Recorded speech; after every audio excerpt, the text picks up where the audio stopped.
In this video, I'm going to show you how you can produce descriptive statistics in R using the psych package. The psych package is a really excellent package and it does a lot of psychometrics. However, it's got one of the most simple and intuitive ways of producing descriptive statistics in my opinion. So we'll need to install that package if you haven't already done so and then activate it from the library. And I'm just going to use this code here to create a little data frame for us, which I'm going to call df. So if I just run that, it's going to create us df and we can have a quick look at that. We've got participants' age, the sex, drug count is the number of drugs they've consumed in a lifetime, number of different drugs experimented with, sensation seeking is SenSeek, and anxiety. I'm going to label the categorical variable. I'm going to label sex. 0 is male and 1 is female. So if we label that, we'll just see our data frame now. It's now labelled. And this just makes interpreting some of the outputs I'm going to show you later a little bit easier. So we want to do some descriptive statistics. Well, on the simplest thing we can do, we can use the describe function in psych. So this will describe our full data frame for us. So we just do describe and df. And we got this table of descriptive statistics. It's got quite a lot of information in there. It's got our list of variables. So sex has a star on it, and that's because it's a categorical variable. It's still producing your descriptive statistics, and it basically recodes the categories as being 1 and 2. But it's basically saying just ignore this. It's producing the descriptives, but you've got to ignore it because it's a categorical variable. None of these things really mean a lot to it. So that's why it's got a little star on it. Well, what have we got? So we've got our variable name. We've got our mean, standard deviation, median. We've got a trimmed mean, which basically removes the 10% highest and lowest values.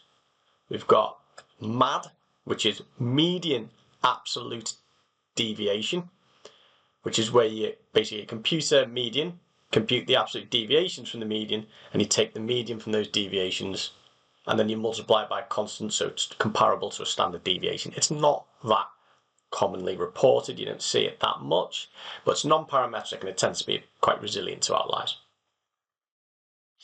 We've got min, minimum number, max, maximum number, got the range, we've got the skewness statistic, the kurtosis, and the standard error of the mean. Now, we may not want descriptive statistics for the full data. You may have a huge data set, you may have hundreds of variables, you may not want them in particular. You could either create a smaller data frame yourself, in which you just select some variables and run them in instead, or we could write describe in this way.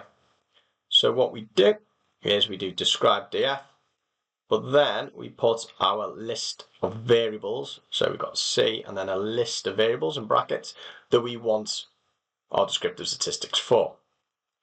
So if we run that, it's just taken it for SenSeek and anxiety. So we've selected some variables. So I'll just say this looks a bit clunky, but essentially this code can be copied and pasted, and all you're changing is the data frame name and then the list of variables you're interested in. Just quite straightforward to do. Now, of course, you may be interested in descriptive statistics separately by groups.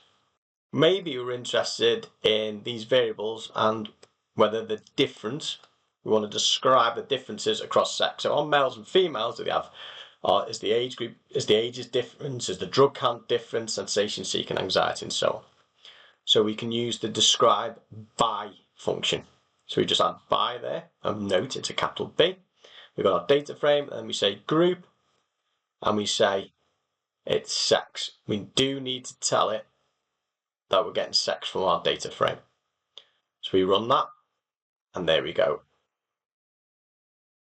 So we've got our group. This is male. So we've got 13 males. There's the mean, standard deviation, median, etc. for those variables, and we see it repeated for females as well. And we can extend this logic to just looking at the subset of variables. So it's what we pretty much did before when we did our describe function. So we now do our describeBy, and then we put our variables in there, and then afterwards we just put a comma, group, and then what we're splitting it by there. So it's just an extension of this using describeBy, and then we add our grouping variable. Then if we do that, here's our descriptives, separately for males and females as well. So it's just notable, a mistake people often will make is because they've said df here, they will assume that that will work. And it won't. It will work if you use the attach command. So if you do attach, it will do it then, because it knows that this variable, it's automatically going to search the data frame there. But generally speaking, you'd probably be more likely to use this command. And that's a way you can use psych, do some nice descriptive statistics. It's a very straightforward package to do, a bit less clunky than table 1, in my opinion.